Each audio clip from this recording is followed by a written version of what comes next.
Good morning. ડ્રોઈંગના વિડીયોમાં આજે આપણે શીખીશું અલંકૃત આકારો. સૌથી પહેલાં તો અલંકૃત આકારો કેવી રીતે દોરાય અને અલંકૃત આકારો કોને કહેવાય એ વિશે જાણીશું.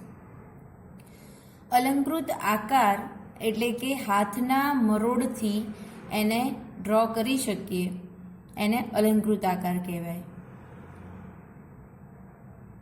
કે જે શેપ આપણા હાથથી જ એક પરિકર, કંપાસના સાધનો એનો ઉપયોગ નહીં કરીને અને આપણે હાથેથી જ એને મેંગો શેપ આપીને, એવી રીતે મોરની ડોકને શેપ આપીને એ રીતે અલંકૃત આકારો બનતા હોય એને આપણે અલંકૃત આકારો કહી શકીએ. કે એકબીજાના સામસામે આકારો સેમ આવતા હોય, બરાબર. બધાની અલંકૃત ચિત્રકલામાં આપેલા જ છે. 5th to 7th 8th standard સુધી અલંકૃત આકારો 9માં પણ આવે છે, તો એ તમે જોઈ લેજો એટલે તમને વધારે આઈડિયા આવી જશે. તો આજે આપણે શીખીશું અલંકૃત આકારો. તો ચલો સ્ટાર્ટ કરીએ.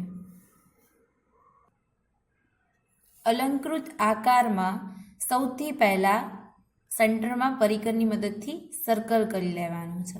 તો ચલો આ રીતે સર્કલ કર્યા પછી હવે એને ડબલ લાઈન આપી દેવાની છે. પરિકર હશે તો સહેજ મોટું કરશો તો એની ઉપર આવી રીતે આવી જશે. બાકી માર્જિંગથી પ્રોપર કરી શકતા હોય તો આટલું માર્જિંગ રાખીને પાછા એને આવી રીતે આખું ડ્રો કરી લઈશું. આવી રીતે ડબલ સર્કલ કરીને અહીંયા ક્યાંક આગા પાછી હશે, કેમ કે મેં પરિકરનો ઉપયોગ નથી કર્યો. અહીંયા તમારી જોડે પરિકર હશે એટલે એક્ઝેક્ટ બંને સરખા રાઉન્ડ પ્રોપર થશે. હવે શું કરવાનું છે તો કે અલંકૃત આકારોમાં સૌથી પહેલાં તો જાતે જ આવી રીતે હેન્ડથી હું અહીંયા એક શેપ તમને ડ્રો કરીને બતાવું. એવી રીતે પ્રોપર પહેલાં સ્કેલની મદદથી અહીંયા માપ લઈ લેશો અને ડોટ કરી દેવાનું. અને ત્યાં આવો ટ્રાયેંગલ બનાવીને બધા શેપ પ્રોપર આવે એ માટે આવી રીતે પહેલાં ટ્રાયેંગલ ચારે બાજુ કરી દેવાના છે. અને એ પછી આવી રીતે પ્રોપર શેપમાં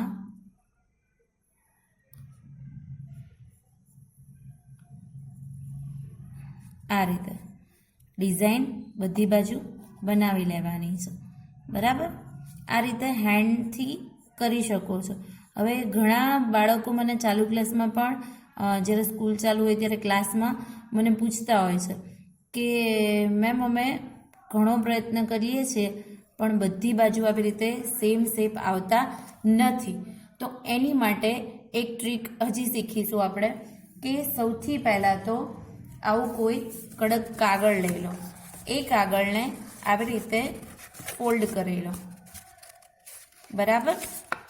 એ ફોલ્ડ કર્યા પછી આવી રીતે ફોલ્ડ કરીને કેચીથી તમે મેંગો શેપ બનાવો છો અહીંયા અલંકૃતમાં તો એ રીતે કટ કરી લો, અથવા તો અહીંયા હું હાર્ટ શેપમાં અહીંયા આવી રીતે ટર્ન આપું છું તો એ રીતે ડિઝાઇન કટ કરી લઈશું.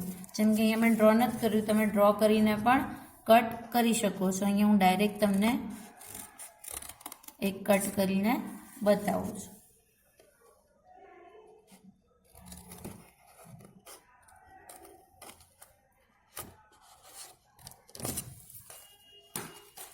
આ રીતે કટ કરીને અને પ્રોપર શેપ આપી દઈશું. ગઈ વખતે કાગળ કટિંગ કરતાં મેં તમને શીખવ્યું હતું કે ધ્યાનથી તમે લોકો કેવી રીતે કાગળ કટ કરશો. તો આવી રીતે મેં ડ્રો કરીને તમને કટ કરતાં શીખવાડ્યું હતું, એટલે અત્યારે હું તમને ડાયરેક્ટ આવી રીતે કટ કરીને બતાવું છું. તમે પહેલાં હાર્ટનો શેપ આવી રીતે આપી દેશો અને પછી હવે આને ખોલશું તો પ્રોપર આવી રીતે બની જશે. હવે મારે બધે અહીંયા મૂકીને સેમ માપના હું ડાયરેક્ટ લઈ લઈશ, બરાબર. જોઈએ હવે આપણે આગળ. આ ડ્રેસ પેપરને આપણે જે કટ કર્યું છે એને આ રીતે રાખીને પહેલાં હું ચારે બાજુ ડ્રો કરી લઈશું. અહીંયા એક તમને શીખવું છું કે એને કેવી રીતે કરવાનું છે. તો રાઉન્ડથી આવી રીતે ટચ રાખીને અને એને આ રીતે ડ્રો કરી લઈશું,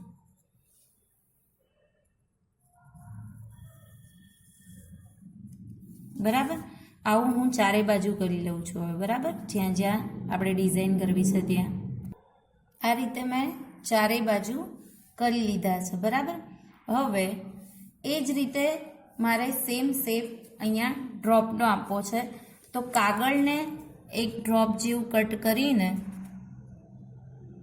હું બતાવું છું તમને.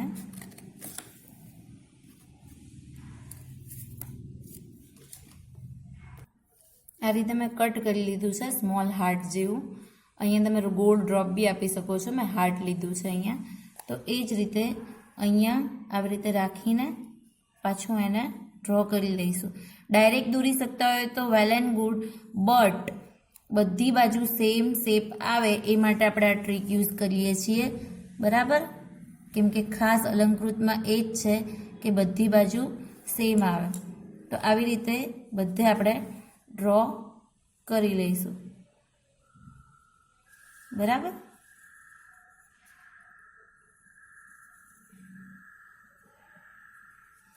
આવી રીતે બધી બાજુ ડ્રો કરી લઈશું. આ રીતે ડ્રો કરી લીધા છે.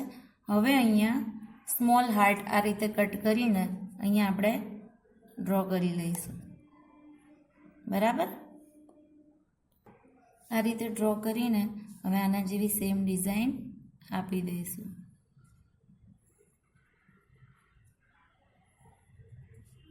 બરાબર?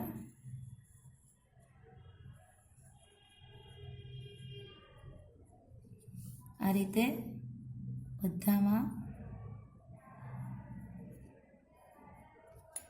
અલંકૃત આકાર આવી રીતે સેમ સાઈઝના બધી બાજુ કરી શકો છો. હવે અહીંયા પાછું આવી રીતે જેમ ડ્રોપ અહીંયા આપ્યા છે હાર્ટ જેવા, એવી રીતે પાછા આપી દઈશું. અહીંયા હું હેન્ડથી જ બતાવું છું તમને. આવી રીતે બધામાં કરી શકો છો.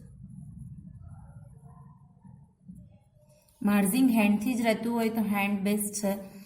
તો જેને ડાઉટ છે કે ભાઈ મારાથી પ્રોપર શેપ નહીં આવે એ લોકો કાગળથી કરી શકે છે. બાકી આવી રીતે હેન્ડથી બી ટ્રાય કરી શકો છો, બરાબર? આ રીતે મેં કરી લીધું છે.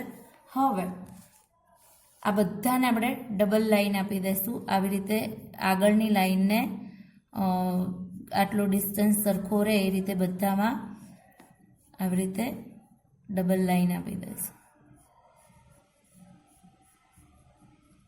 બરાબર? આવી રીતે યોગ્ય માર્જિંગમાં મેં ડબલ લાઈન આપી દીધી છે. હવે વચ્ચે નાનું સર્કલ કરીને પાછી થોડી ડિઝાઇન આપી દઈશું. આ રીતે સર્કલ પણ મેં ડબલ કરી લીધા છે. હવે લાસ્ટમાં અહીંયા આપણે આ રીતે શેપ રાખીને બધી બાજુ સેમ આવે એ રીતે સન જેવી ઇફેક્ટ કરી દઈશું, એટલે આપણી અલંકૃત રેડી થઈ જશે,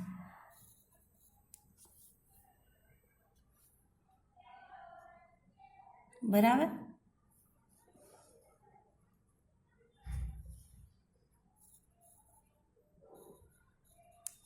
આવી રીતે બધી બાજુ લઈ લઈશું.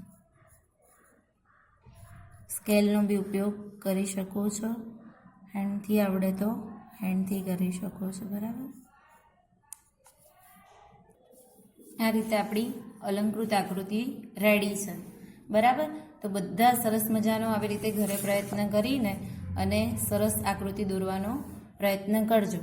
અને કલર સરસ, મેં કોન્ટ્રાસ્ટ કલર તમને લાલ, લીલો છે એવી રીતે કોઈ પણ 4 કલર સિલેક્ટ કરીને અને પછી આમાં પૂરવાના છે. નેક્સ્ટ વિડીયોમાં આમાં આપણે કલર પૂરતા શીખીશું. ત્યાં સુધી આવજો.